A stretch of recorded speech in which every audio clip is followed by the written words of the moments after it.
श्रद्धयाग्निः समिध्यते श्रद्धया हूयते हविः श्रद्धां भगस्य मूर्धनि वचसा वेदयामसि।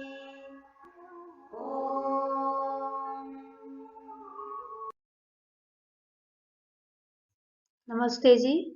ही संस्कृतम शिक्षामही में आप सभी का हार्दिक स्वागत है। आइए नई कक्षा आरंभ करने से पहले हम पिछली कक्षा की आवृत्ति कर लेते हैं। पिछली कक्षा में हमने पंचमी विभक्ति के कुछ नियम उदाहरण सहित समझने का प्रयास किया था। आइए अब हम अपनी अगली कक्षा की ओर आगे बढ़ते हैं। आज हम देखेंगे इति अव्यय का प्रयोग संस्कृत में किस प्रकार किया जाता है। प्रथम प्रकार है कि कर्म के रूप में जब वाक्य का प्रयोग होता है तब विभक्ति के स्थान पर इति अव्यय का प्रयोग होता है। जैसे वाक्य है, उसने पढ़ाई कर ली है ऐसा दर्शना कह रही है। यहाँ मुख्य वाक्य है, दर्शना कह रही है। कह रही है यह क्रिया है और दर्शना उसका कर्ता है।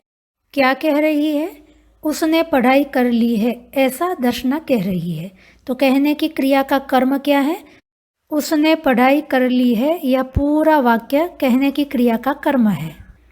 अभी तक हमने देखा है कि कर्म का अनुवाद करने के लिए संस्कृत में द्वितीय विभक्ति का प्रयोग होता है, पर यह सारी विभक्तियां प्रातिपदिक से आती हैं। अब यहाँ पर कर्म के रूप में पूरा एक वाक्य है, तो वाक्य से विभक्तियां नहीं आती हैं, किंतु बिना विभक्ति के वाक्य में किसी का प्रयोग भी नहीं होता है। तो अब क्या करें? ऐसी परिस्थिति में संस्कृत में विभक्ति के प्रतिनिधि के रूप में इति शब्द का प्रयोग किया जाता है।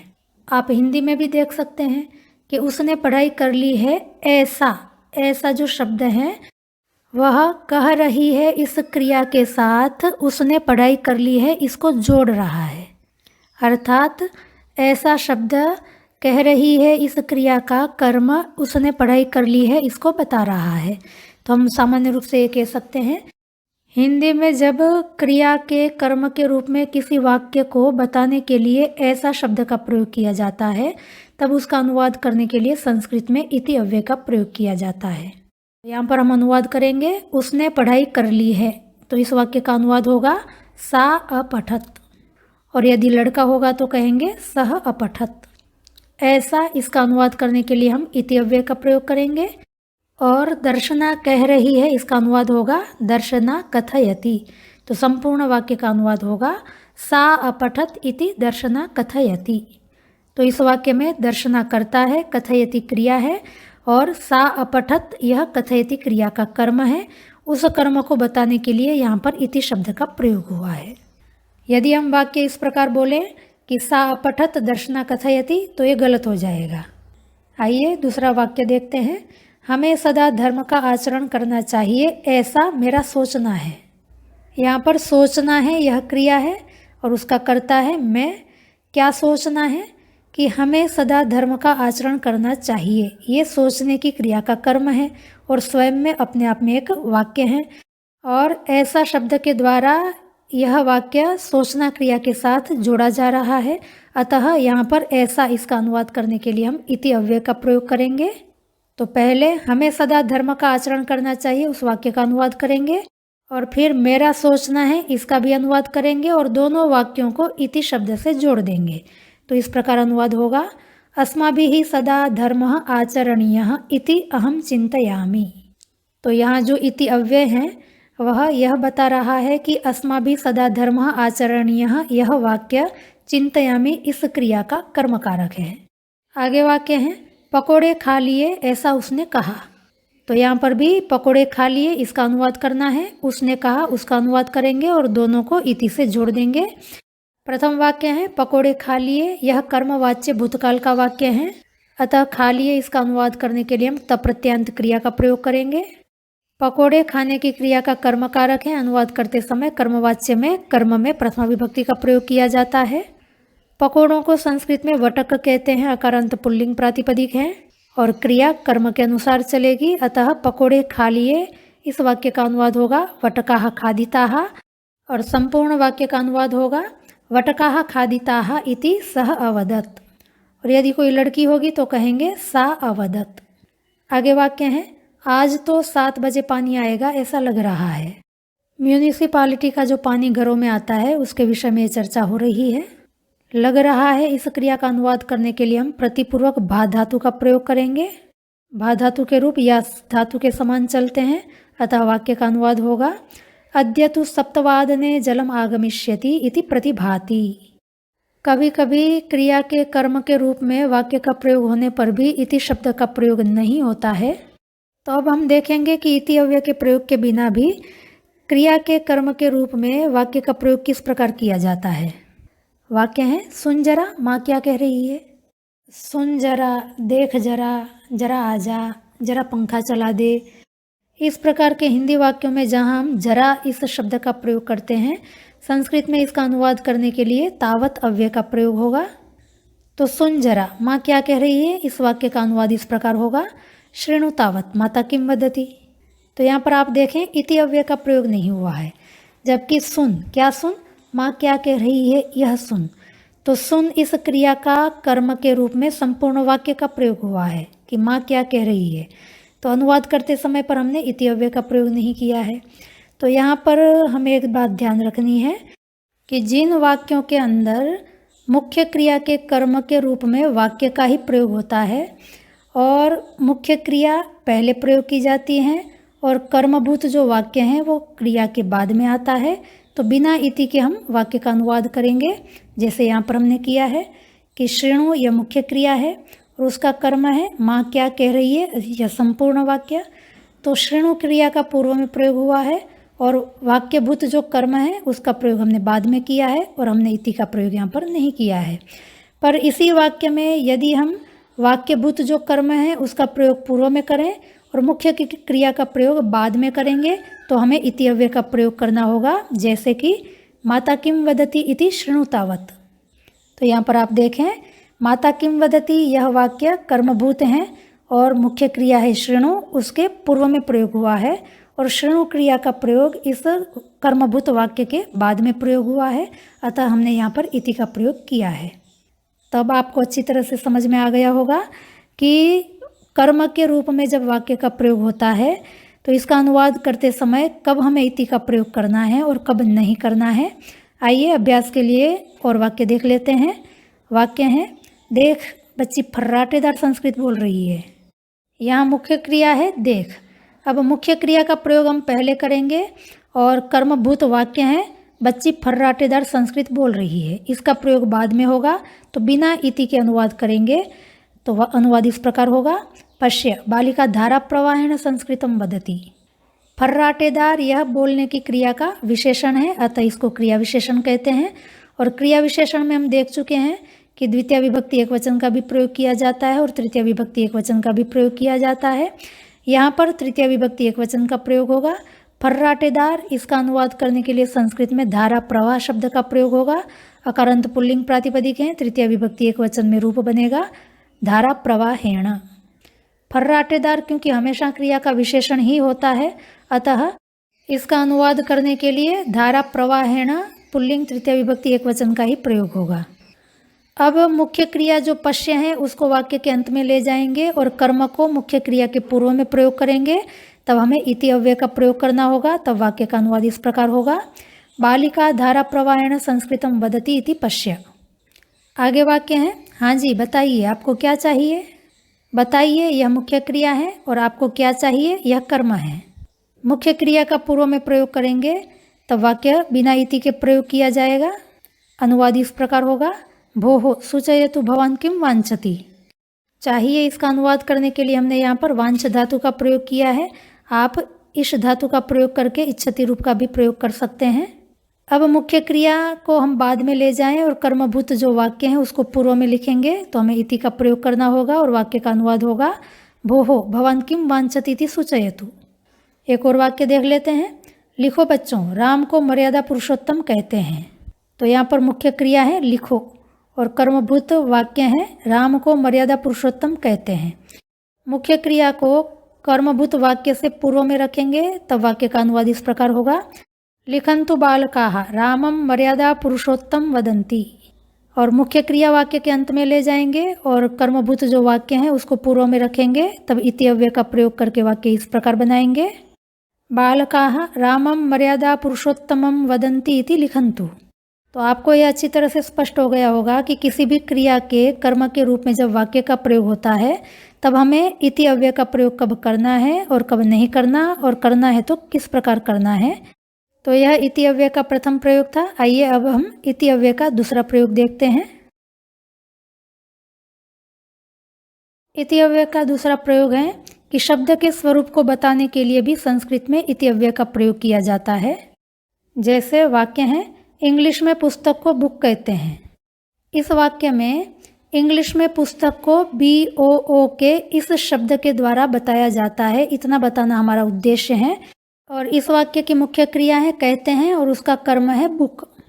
एक तो हमें यहाँ पर बुक से बुक शब्द का स्वरूप बताना इष्ट है, और दूसरा बुक शब्द जो है वो भिन्न भाषा का है, संस्कृत भाषा का नहीं है। अतः इसको बताने के लिए कर्मकारक में हम द्वितीय विभक्ति का प्रयोग नहीं कर सकते हैं। संस्कृत की विभक्तियों का प्रयोग हम संस्कृत प्रातिपदिक से ही कर सकते हैं, और बिना विभक्ति के वाक्य में शब्दों का प्रयोग होता नहीं है।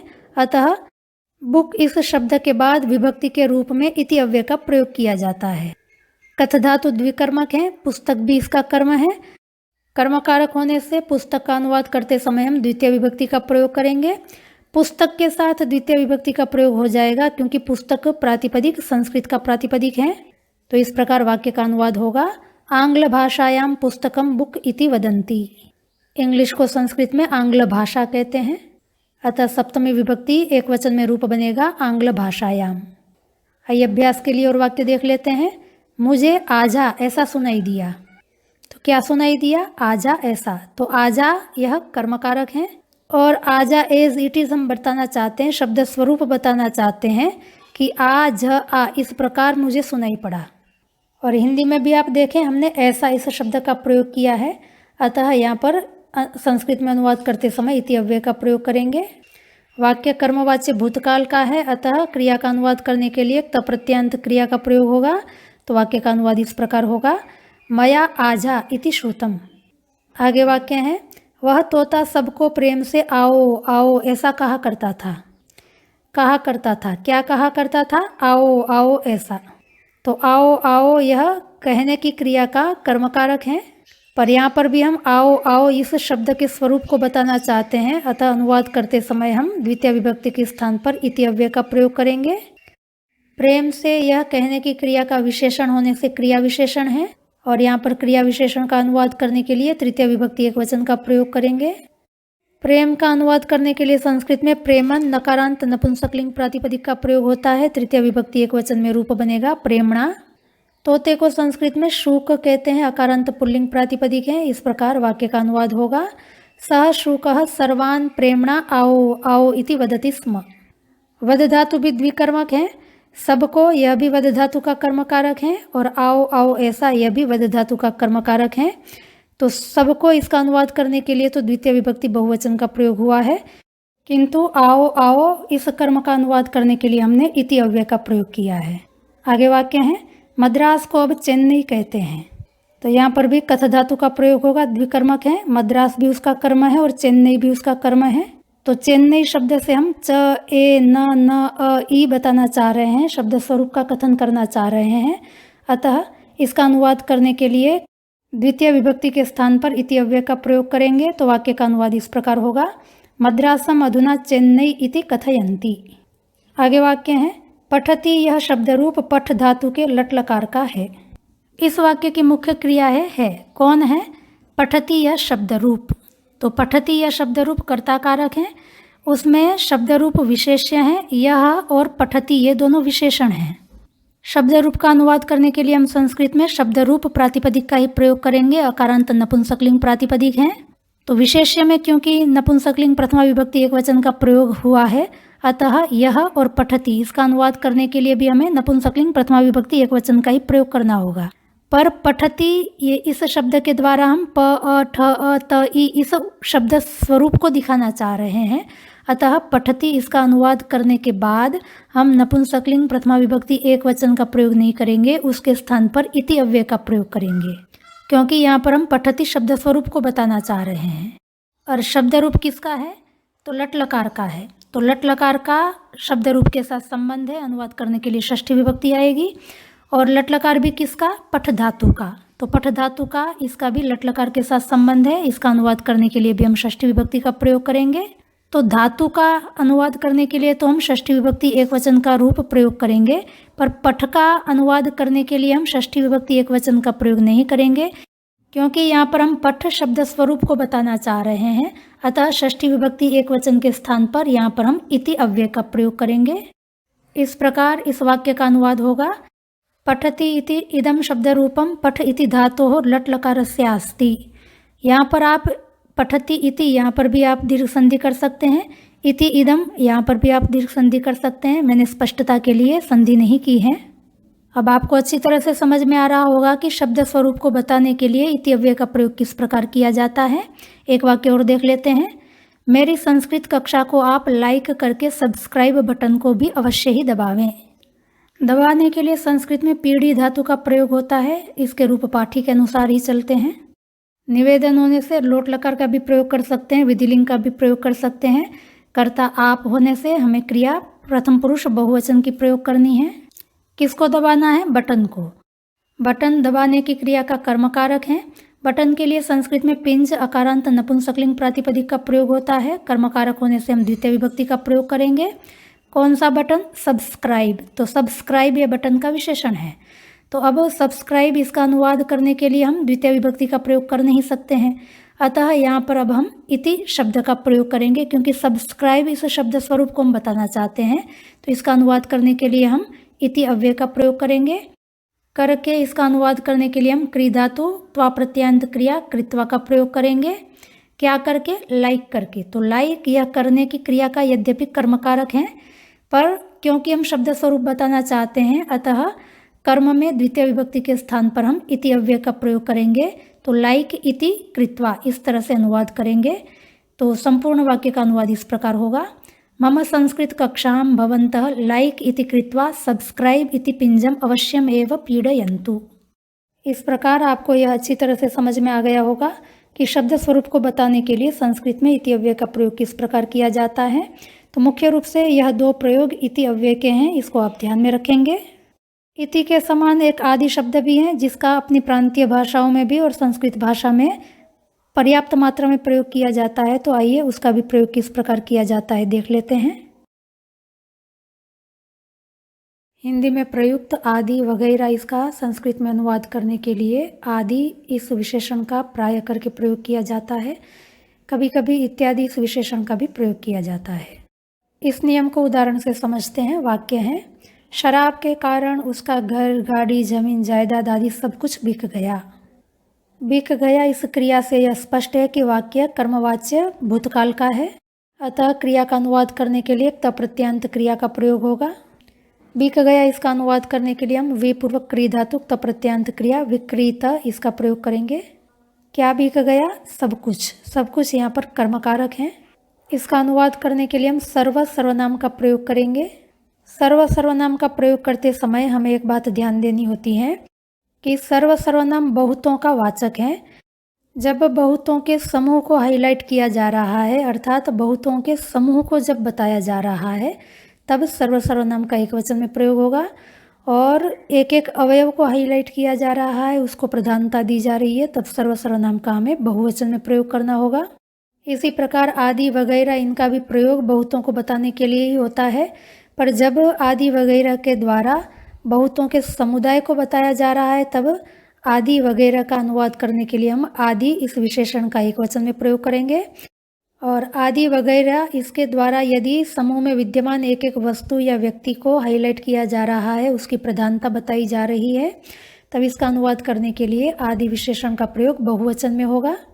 तो आदि और सर्व सर्वनाम का प्रयोग करते समय हमें ध्यान रखना है, दोनों ही बहुतों के वाचक हैं, पर बहुतों में भी समूह प्रधान होगा तो दोनों में एक वचन का प्रयोग होगा। और समूह में विद्यमान एक एक वस्तु, एक एक अवयव की प्रधानता जब होगी, तब इन दोनों का अनुवाद करते समय हमें बहुवचन का प्रयोग करना है। अभी सामने जो वाक्य हैं उसमें आदि और सब कुछ, अर्थात आदि और सर्व सर्वनाम दोनों का ही प्रयोग हुआ है। और इस वाक्य की क्रिया जो है वो बिक गया एक वचन की है, तो एक वचन की क्रिया से स्पष्ट है कि यहाँ पर सर्व सर्वनाम में भी हमें एक वचन प्रयोग करना है, अर्थात यहाँ पर सर्व सर्वनाम समूह का वाचक है। और क्या सब कुछ, तो घर, गाड़ी, जमीन, जायदाद आदि। तो यहाँ पर कोई विशेष लिंग नहीं है, अतः सब कुछ इसका अनुवाद करने के लिए हम सर्व सर्वनाम नपुंसकलिंग में प्रयोग करेंगे और कर्मवाच्य में कर्म में प्रथमा विभक्ति का प्रयोग किया जाता है और समूह प्रधान होने से एक वचन का प्रयोग करेंगे। इस प्रकार सब कुछ इसका अनुवाद करने के लिए हमने सर्व सर्वनाम नपुंसकलिंग प्रथमा विभक्ति एक वचन में प्रयोग करना है। अतः सब कुछ का विशेषण घर, गाड़ी, जमीन, जायदाद आदि, इसका अनुवाद करने के लिए भी हम आदि इस विशेषण का प्रयोग नपुंसकलिंग प्रथमा विभक्ति एक वचन में करेंगे। दूसरी बात हमें एक यह ध्यान रखनी है कि आदि के साथ जिनका संबंध है, जिन वस्तु व्यक्ति का संबंध है, उनका अनुवाद करने के लिए हम केवल प्रातिपदिक का ही प्रयोग करेंगे। जैसे घर, गाड़ी, जमीन, जायदाद, इन सब का आदि के साथ संबंध है, तो इनका घर, गाड़ी आदि का अनुवाद करने के लिए हम इनके जो प्रातिपदिक हैं उनका ही प्रयोग करेंगे। संस्कृत में आदि के साथ इन सब का समास होकर के एक ही शब्द बन जाता है, तो यहाँ पर भी हम एक शब्द को दिखाने के लिए बीच में डेस का प्रयोग करेंगे। तो अनुवाद इस प्रकार होगा, मध्यात् कारणात् तस्य गृह, यान, भूमि, संपत्ति आदि सर्वं विक्रीतम। यहाँ पर हमने घर, गाड़ी, जमीन, जायदाद, इनका जो प्रातिपदिक है गृह, यान, भूमि, संपत्ति, इनका प्रयोग किया है। किसी विभक्ति विशेष में इनका प्रयोग नहीं है। और बीच में जो डेस डाली हुई है वह यह दिखा रही है कि गृह से लेकर के आदि पर्यंत एक ही शब्द है। संस्कृत में इन शब्द का आदि के साथ समास होकर के ही प्रयोग किया जाता है, बीच में डेस का प्रयोग नहीं किया जाता, पर स्पष्टता के लिए मैंने यहाँ पर बीच में डेस का प्रयोग किया हुआ है। इस प्रकार गृह, यान, भूमि, संपत्ति आदि यह एक शब्द है और यह सर्व का विशेषण है। तो सर्व में क्योंकि हमने नपुंसकलिंग प्रथमा विभक्ति एक वचन का प्रयोग किया है, अतः गृह, यान, भूमि, संपत्ति आदि इसका अनुवाद करते समय हम आदि में भी नपुंसकलिंग प्रथमा विभक्ति एक वचन का प्रयोग करेंगे। तो आदि नपुंसकलिंग प्रथमा विभक्ति एक वचन में रूप आदि ही बनता है। आदि से पूर्व में जितने भी शब्द हैं वह केवल प्रातिपदिक मात्र हैं, विभक्ति का प्रयोग हमें आदि के साथ करना है। अतः वाक्य के अनुसार आदि के रूपों में परिवर्तन आएगा। आदि से पूर्व में तो जो भी व्यक्ति वस्तु होंगे उनके केवल प्रातिपदिक का ही प्रयोग होगा। आइए एक दूसरा वाक्य देखते हैं जिससे और स्पष्ट हो जाए। घर में कटोरा, चम्मच वगैरह सब बर्तन इधर उधर बिखरे पड़े थे। अब यहाँ पर क्रिया है बिखरे पड़े थे। क्रिया से यह स्पष्ट हो रहा है कि वाक्य कर्मवाच्य पूर्ण भूतकाल का है। अतः क्रिया का अनुवाद करने के लिए हम तप्रत्यंत क्रिया के साथ अस धातु लंग लकार का प्रयोग करेंगे। और क्रिया बहुवचन की है और कर्मवाच्य में क्रिया का संबंध कर्म के साथ होता है। तो क्योंकि क्रिया बहुवचन की है, इसका मतलब है कि कर्म भी यहाँ पर बहुवचन का है और कर्म यहाँ पर सब बर्तन है, अर्थात यहाँ पर बर्तन शब्द बहुवचन का वाचक है, उसका विशेषण सब भी बहुवचन का वाचक है। अर्थात सब का अनुवाद करने के लिए हमें सर्व सर्वनाम बहुवचन में प्रयोग करना है। विशेष्य बर्तन के लिए संस्कृत में वस्तु प्रातिपदिक नपुंसकलिंग में प्रयोग किया जाता है। अतः विशेषण सब का अनुवाद करने के लिए हम सर्व सर्वनाम नपुंसकलिंग प्रथमा विभक्ति बहुवचन में प्रयोग करेंगे। और कटोरा, चम्मच वगैरह यह भी बर्तन का ही विशेषण है। अतः इनका अनुवाद करते समय वगैरह का अनुवाद करने के लिए हम आदि इस विशेषण का प्रयोग करेंगे और आदि में हम नपुंसकलिंग प्रथमा विभक्ति बहुवचन का प्रयोग करेंगे। और आदि से पूर्व में कटोरा, चम्मच के जो प्रातिपदिक हैं उनको यथावत लिख देंगे। इस प्रकार वाक्य का अनुवाद होगा, गृहे कटोरिका चमच आदिनी सर्वाणि वस्तूनि इतस्ततः विकीर्णान्यासन। तो कटोरा, चम्मच वगैरह इसका अनुवाद करने के लिए आप देखें, कटोरा, चम्मच इसके जो प्रातिपदिक है कटोरिका और चम्मच उसका हमने उल्लेख किया है और उसके बाद आदि शब्द का प्रयोग कर दिया है और कटोरिका, चम्मच आदि को हमने डेस के माध्यम से जोड़ दिया है। और आदि को बर्तन के अनुसार नपुंसकलिंग प्रथमा विभक्ति बहुवचन में इसके रूप चलाए हैं। तो इस प्रकार हमें ध्यान रखना है कि आदि शब्द किसका विशेषण बन रहा है, उस विशेष्य के अनुसार आदि शब्द का अनुवाद करते समय हमें लिंग विभक्ति वचन का प्रयोग करना है। एक वाक्य और देख लेते हैं, भूलना मत, कुरियर वगैरह करके दवाई पहुंचा देना। भूलना मत अर्थात माँ विस्मरतु। दूसरा वाक्य है, कुरियर वगैरह करके दवाई पहुंचा देना। तो पहुंचा देना इसके लिए हम संस्कृत में प्रापी धातु का प्रयोग करेंगे। पाठी के अनुसार इसके रूप चलते हैं, आदेश होने से लोट लकार का प्रयोग करेंगे। क्या पहुंचाने की बात है, दवाई। तो दवाई कर्मकारक है। दवाई को संस्कृत में औषध कहते हैं, अकारांत नपुंसकलिंग प्रातिपदिक है। करके इसका अनुवाद करने के लिए कृत्वा इस अव्यय का प्रयोग करेंगे। कुरियर को संस्कृत में आशुपत्रवाह कहते हैं, अकारांत पुल्लिंग प्रातिपदिक है। वगैरह इसका अनुवाद करने के लिए हम आदि इस विशेषण का प्रयोग करेंगे। तो करके अर्थात क्या करके, कुरियर वगैरह, तो करने की क्रिया का कुरियर वगैरह कर्मकारक हैं। अतः वगैरह इसका अनुवाद करने के लिए आदि इस विशेषण का प्रयोग हम द्वितीय विभक्ति में करेंगे। कोई लिंग विशेषण न होने से नपुंसक लिंग का प्रयोग करेंगे और समूह का वाचक मान करके एक वचन का प्रयोग करेंगे, अर्थात वगैरह इसका अनुवाद करने के लिए आदि इस विशेषण का प्रयोग हम नपुंसक लिंग द्वितीय विभक्ति एक वचन में करेंगे। तो वाक्य का अनुवाद इस प्रकार होगा, आशुपत्रवाह आदि कृत्वा औषधम प्रापयतु। यहाँ पर आदि इस प्रातिपदिक के साथ आशुपत्रवाह को जोड़ करके प्रयोग किया गया है और आदि नपुंसकलिंग द्वितीय विभक्ति एक वचन का रूप है। एक प्रयोग इत्यादि का भी देख लेते हैं। शेर, बाघ इत्यादि को मांसाहारी प्राणी कहते हैं।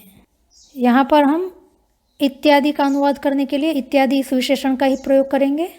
वाक्य की क्रिया है, कहते हैं, किसको कहते हैं, शेर बाघ आदि को। तो शेर बाघ आदि जो हैं वो कथ क्रिया के कर्मकारक हैं, अतः अनुवाद करते समय हमें द्वितीय विभक्ति का प्रयोग करना है। और यहाँ पर शेर बाघ आदि बहुत प्राणियों को हम बताना चाहते हैं, समूह के अवयवों को हम हाईलाइट करना चाहते हैं, इसलिए इत्यादि शब्द का अनुवाद करते समय हम द्वितीय विभक्ति बहुवचन का प्रयोग करेंगे। और मांसाहारी प्राणी यह शेर बाघ इत्यादि इसका विशेषण है, अतः इनका भी अनुवाद करते समय हम द्वितीय विभक्ति बहुवचन का ही प्रयोग करेंगे। इस प्रकार वाक्य का अनुवाद होगा, सिंह, व्याघ्र इत्यादीन मांसाहारिणः प्राणिनः कथयन्ति। तो इस प्रकार हिंदी में प्रयुक्त आदि वगैरह इसका अनुवाद करने के लिए संस्कृत में आदि अथवा इत्यादि विशेषण शब्दों का प्रयोग किस प्रकार किया जाता है आपको अच्छी तरह से समझ में आ गया होगा। आज की कक्षा को यहीं तक रखते हैं। यदि आपको समझने में कहीं कोई कठिनाई आई हो तो आप हमें अवश्य पूछें, आपकी समस्याओं का समाधान करने का हम अवश्य प्रयास करेंगे।